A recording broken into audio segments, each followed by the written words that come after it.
This here is the Lexus CT200H, and this car is well ahead of our time today because this car behind me is 90% recyclable. This car behind me has a 2.9 coefficient of drag, making it just as aerodynamic as a Bullet. This car behind me has lateral performance dampers that are tuned by Yamaha. This car behind me has 3 different driving personalities. Obviously, Lexus had discontinued this model, but if I were to tell them one thing and one thing only, is stick and stay, it's bound to pay. What's up guys, it's Eddie with Get Set Go, and in today's video I'm excited to show you around my Lexus CT200H from a real commuter's perspective. I drive anywhere from Santa Barbara, Orange County, Inland Empire, Los Angeles County, Silver Lake, Echo Park. A few minutes later. But one car I know I'm gonna drive till the wheels fall out is this little baby here. Okay, and I've driven over 33,000 miles within the past 8 months. I love that this car is so easy to drive, so easy to maneuver, last minute situations, or even long road trips. There's so many seating positions, 10-way to be specific. The rear view mirrors are huge. You're able to see the rear, the side of your car, really get into those blind spots. There's also rear quarter panels in the rear of the car. You'd be surprised how much that makes a difference when you're on the freeway, or of course when you're in LA traffic. I also love the versatility of Costco shopping. Obviously we get a lot of things in bulk, so being able to fold the seats down and just lay everything on top of it is just incredible. And on top of that, since I like to surf, I like beach activities, and I like to go out, I can obviously fold those seats down 60-40, move those seatbelts right out of the way. Let's step right into it. Okay, here we go. So what you get on the very left is the window lock. Lock the doors there. Windows are all automatic, every single one of them, and look how quick they go up. Here you control the rear view mirror. See that moving? That actually goes very fast and very direct. This is the illumination. You see that there? Okay. This is for your gas tank. So if I press it, which I will right now, on this side you get different modes. Jumping on to this side here, you see the display, and what that does is that toggles through the different tabs here. So you got estimated time of the trip, you got average speed, you got settings, press and hold. This here tells you when you're using the gas, when you're using the battery, when it's charging, and all that good stuff. This here is the voice activation, so this would be perfect if you want to give it instructions. What you guys may notice is how solid and well built these, of course, pieces are. So if I were to turn this a little bit, this is like my most satisfying sound in the Lexus so far. You see that? There's very little play. Everything is clicked. Everything is so solid.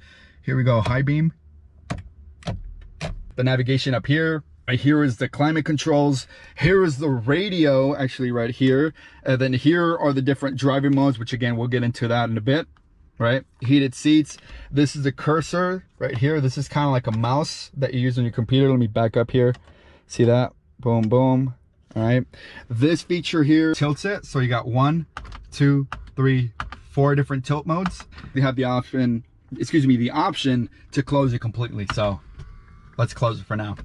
Dual climate control, the volume, tune button, let's not get into that. You guys know how that works. This one, however, I wanted to get into because here are the different driving modes and the different driving personalities. Eco, you push into normal mode, and then if you turn it to the right, you get sport. Now the special feature about sport is if I bring it over to here, look at the very left side, this is eco mode. I press into normal, and then this is sport. Now you're using mainly the motor engine. It opens up the throttles. It bypasses the electric battery for the most part. EV means electric vehicle mode. And here are the heated seats. How you doing on that side? To the right is very high temperature, very high heat. Bring it there in the middle. Usually I keep it off, but when I take my brother around, even if it's a hot day, he likes to keep them on. I don't know why. This here, I already told you what that is. It pretty much is a mouse for the heads-up display on this side. But charging port, 12 volt, and obviously the USB and the aux cord. 2 cup holders. There's actually a little bottle holder right here, and what you get right there, this is a nice little organized section here. This piece actually does come off if you prefer to just leave it all nice and open. I like to keep it in there because it helps me put away my paperwork. My most favorite feature as a real commuter is being able to walk up to the door and being able to unlock it by just approaching with the smart key. Of course, you can also do it in the back. Let's do it here. See that? Brings it up. But let's test out how solid the car shuts. Nice solid shut there.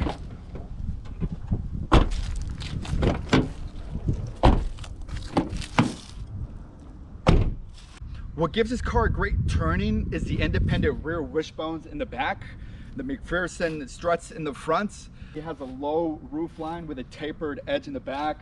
The front is very low, center. As you can see from the lines and the design of the car, it's meant to go with the wind rather than against it. It really just slices through it, gives it a nice planted feel when you're up on those higher speeds. What also helps is the seating position is at the center of gravity, paired with the batteries being in the bottom of the car, which again give it a nice solid turn. It literally drives as if you're on track. Diving right into safety, this car has 8 total airbags, 2 for the front passengers, which are dual clutch. Okay, the knees are sometimes the first thing to go in a front-end collision. Therefore, this car has 2 knee airbags for the passenger and the driver. It has side curtain airbags, front seat mounted airbags. It has obviously it has a huge cloud of airbags in the case that you are into an accident, leaving you in a comfortable position. Kind of. If you guys plan on buying this car, I got some tips for you, okay? And the first is when you're under a situation where you're hard braking, I really recommend putting it down into the B, regenerative braking, instead of keeping it in drive or putting it in neutral, because this really helps gradually slow down the car.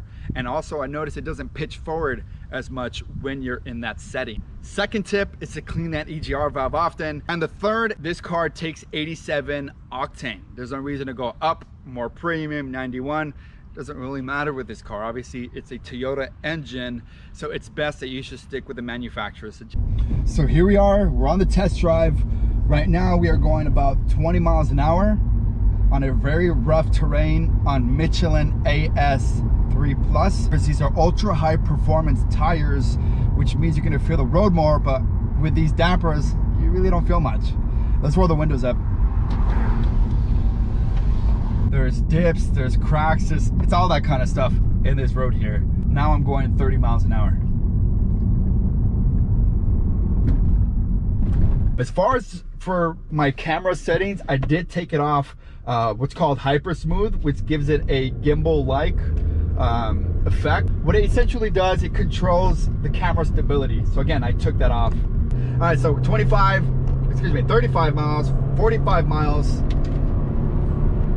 This is a sketchy part of Duarte on the 210 where you really have to like punch it sometimes. But as you can see, it's a sufficient amount of speed. Driving along, we're at 60 miles an hour. I want you guys to be able to hear that. That comes and picks up all the little vibrations that would typically be absorbed by the body, is again absorbed by the dampers. We're at 70 miles an hour right now, and it seems to me like it's driving pretty solid. Again, the road here is pretty rough going west on the 210. Again, passing by Arcadia, heading towards Pasadena.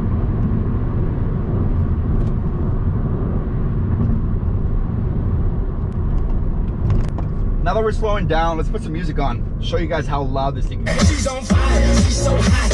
I'm no liar, she burned up the spot. Look like Mariah, I took another shot. Hold it, drop it like it's hot.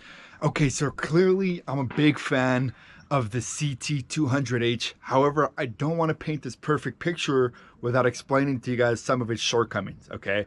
And the 7 for me, specifically, it's got to be that engine, okay? That's the same engine off the 3rd generation Prius, and it has a lot of problems, okay? It does consume a lot of oil.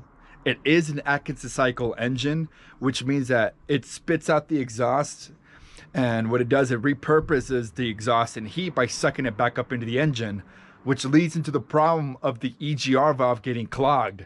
which essentially leads to head gasket failures, rod knocks, and completely really just having to overhaul or replace the engine. The second thing that I want to point out is the technology, okay? The navigation is very inefficient. Bluetooth takes forever to pair, and it's just all around bad graphics. It's just a headache to deal with. Third thing is the brakes.